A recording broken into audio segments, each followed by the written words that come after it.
पाकिस्तान के वजीर आजम कतर पहुंचे और कतर में उनका इस्तकबाल पाकिस्तान के खिलाफ भारत की तरफ से इस्तेमाल किए जाने वाले राफेल, जो पाकिस्तान के खिलाफ इस्तेमाल करने की भारत बात करता है, उन्हीं राफेल तैयारों के जरिए कतर ने पाकिस्तान के वजीर आजम का इस्तकबाल किया।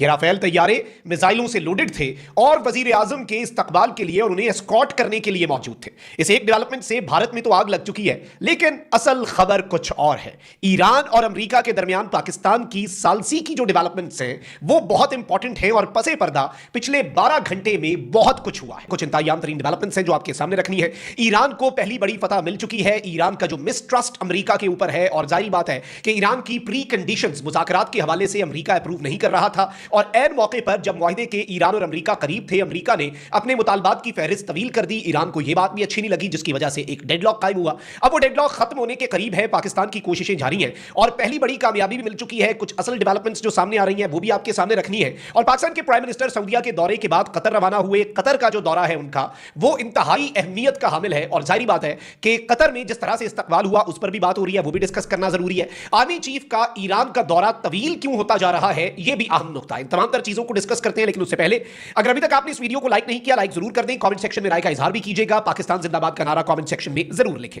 नाज़रीन इकराम, सबसे पहली और बड़ी कामयाबी तो यह मिली है कि अमेरिकी सदर ट्रंप ने ऐलान किया है कि लबनान और इसराइल के दरमियान 10 रोजा जंगबंदी पर इत्तफाक हो चुका है। अमेरिकी सदर ट्रंप ने लबनान और इसराइल के दरमियान 10 रोजा जंगबंदी पर इत्तफाक करवाने का ऐलान किया। ट्रंप ने अपने बयान में कहा कि मैंने लबनान के इंतहाई मुअज़्ज़ज़ सदर और इसराइल के वजीर आजम के साथ इंतहाई शानदार गुफ्तगू की। इन दोनों रहनुमाओं ने इस बात पर इत्तफाक किया कि अपने मुमालिक के दरमियान अमन के हुसूल के लिए वो बाज़ाब्ता तौर पर 10 रोजा जंगबंदी का आगाज करेंगे, जो शाम 5 बजे से नाफिज होगी। ट्रंप ने मुज़ाकरात का हवाला देते हुए कहा कि मंगल को इन दोनों मुमालिक ने वाशिंगटन डीसी में 34 साल बाद पहली मरतबा मुलाकात की, जहां हमारे वजीर खारजा मार्को रूबियो भी मौजूद थे। याद रखिएगा कि ये जो मुज़ाकरात अमेरिका ने करवाए हैं, ये ईरान के मुतालबे के तहत करवाए हैं, और ईरान के और अमेरिका के जो मुज़ाकरात पाकिस्तान में हो रहे हैं, तो ये अचीवमेंट भी इसी खाते में आती है और पाकिस्तान के खाते में आती है। एक तरफ धमकियां भी जारी हैं, मसल्स जो हैं वो भी फ्लेक्स किए जा रहे हैं, और एक इंटरेस्टिंग चीज तो ये हुई है कि अमेरिकी chairman joint chief of staff general Dan Caine जो है, इन्होंने कहा कि अमेरिकी फौज एक लम्हे के नोटिस पर ईरान पर दोबारा हमले शुरू कर सकती है। अब इन्होंने तो ये जो प्रेशर किया, ये बड़ा इंपॉर्टेंट भी है। इससे एक तो अमेरिका अपने मसल्स भी दिखा रहा है, और जारी बात है थोड़ा सा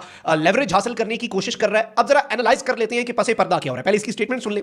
वॉशिंगटन में वजीर जंग पीट हेग्सेथ के साथ प्रेस कॉन्फ्रेंस करते हुए अमेरिकी जॉइंट चीफ जो है उसने कहा कि अब नाए हुर्मुज़ की नाकाबंदी तमाम जहाजों के लिए है। ईरान जाने या ईरान से आने वाले हर जहाज पर यह पाबंदी ईरानी समुद्री हुदूद और बैनुल-अक़वामी पानियों में नाफिज होती है। अगर किसी जहाज ने समुद्र में ईरान की मदद की कोशिश की तो हम उसका भी पीछा करेंगे। इन्होंने कहा कि नाकाबंदी के दौरान 13 जहाजों को वापस जाने पर मजबूर किया। इन्हें वो जहाज भी शामिल हैं जो ईरानी तेल लेकर जा रहे थे।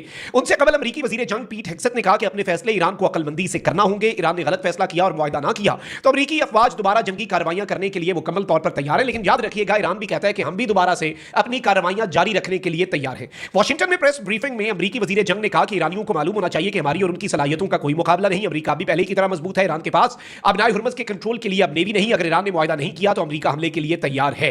अमेरिकी वजीर जंग ने कहा कि ईरान के लिए पैगाम है कि हम आप पर नजर रखे हुए हैं। ईरान को बताया है कि हम जानते हैं कि आप कौन से फौजी असासे कहां मुंतकिल कर रहे हैं। ईरान बमबारी से तबाह होने वाले मिसाइल लॉन्चर्स को दोबारा इस्तेमाल करने की कोशिश कर रहा है। अमेरिका पहले से ज्यादा ताकत के साथ दोबारा तैयारी भी कर रहा है। अपने फैसले ईरान को अक्लमंदी से करना होंगे।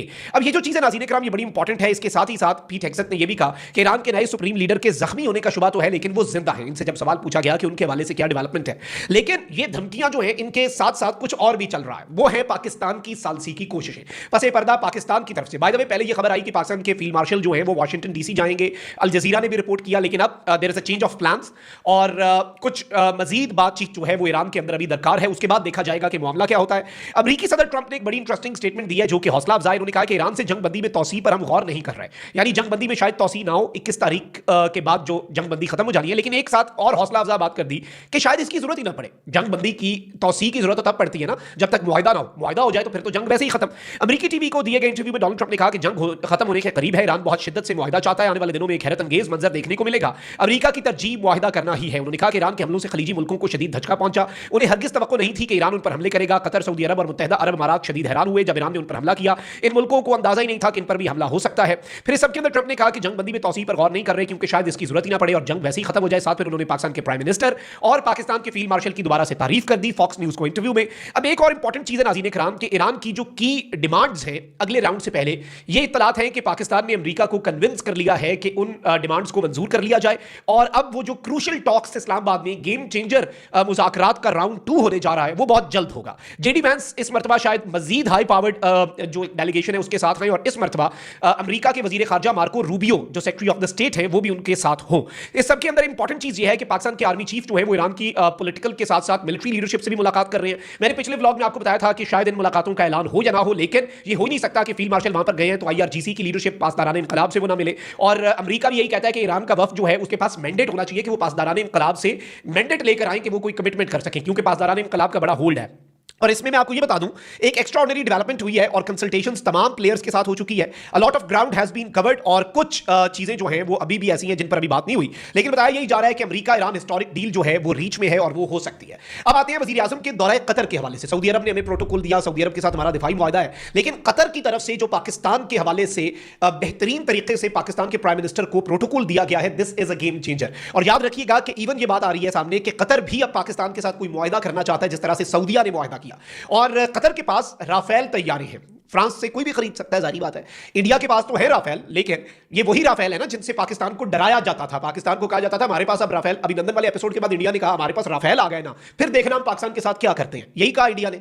लेकिन इस सारे मामले के अंदर interestingly let me be very clear here कि पाकिस्तान ने साबित कर दिया कि राफेल लेके भी तुम कुछ नहीं हो। जहाज बहुत अच्छा है, हम उसकी तारीफ करते हैं, पाकिस्तान करता आया है। हमारे इवन AVM औरंगजेब ने भी कहा था कि इक्वली पोटेंट एक मशीन है राफेल, लेकिन चलाना भी आर्ट होता है, फिर जारी बात है। पाकिस्तान ने राफेल गिराए, पाकिस्तान दुनिया में राफेल शिकन वाहिद मुल्क है, लेकिन वो राफेल जो भारत का गुरूर थे, वो राफेल जिनसे पाकिस्तान को डराया जाता था, आज वही राफेल जो है फ्रांस की डिसॉल्ट कंपनी के बनाए हुए तैयारे मिसाइलों के साथ लोडेड पाकिस्तान के वजीर आजम के प्रोटोकॉल पे लगे हुए हैं कि भाई उनका तैयारा आ रहा है, उसे प्रोटोकॉल देना है, उसका फजाओं के अंदर शानदार इस्तकबाल करना है और उसे लैंड करवाना है दोहा के एयरपोर्ट के ऊपर, जहां पर रेड कारपेट बिछी हुई है और कतर के फौजी खड़े हैं गार्ड ऑफ ऑनर देने के लिए। आई थिंक पाकिस्तान की सिफारतकारी, पाकिस्तान का इंटरनेशनल स्टेचर इस वक्त बहुत ज्यादा बेहतरीन अंदाज में अपने जो बेहतरीन सम्राट हैं वो फ्रूटफुल साबित हो रही है चीजें, सम्राट हमारे सामने है और इंशाल्लाह बहुत अच्छा होगा in the next few hours. मैं डेज नहीं अब कहूंगा, अगले चंद घंटे बहुत इंपॉर्टेंट है। असल खबर तो कतर वाली, इंडिया पे जो उन्हें साम सूंगा हुआ इंडियन मीडिया की जो इस वक्त चीखें निकल रही हैं कि राफेल तैयारा, राफेल को तो इन्होंने ऐसे समझा हुआ था ना जैसे इन्हीं का है। राफेल फ्रांस की कंपनी बनाती है, तमाम मुल्कों को प्रोवाइड करती है। अच्छा, इन्होंने पाकिस्तान की कतर के साथ ज्वाइंट एक्सरसाइजेज हुई थी कुछ साल पहले और इंडिया की मीडिया ने उस वक्त भी रोला डाला था कि भाई हमने तो राफेल की डील की, अभी राफेल मिला नहीं, पाकिस्तान के पायलट जाके राफेल देख रहे हैं, हमें तो चाइना वाले जहाजों के करीब भी नहीं कोई फटकने देता, तो हमें तो उनकी टेक्नोलॉजी का पता नहीं, ये भी बातें हुई थी। तो इस वक्त इंडियन मीडिया बड़ा परेशान है, सर पकड़ के वैसे ही बैठा हुआ है पाकिस्तान की कामयाबियों की वजह से, और राफेल वाले एपिसोड ने रही सही कसर इंडिया की निकाल दी। अपना बहुत ख्याल रखें। पाकिस्तान से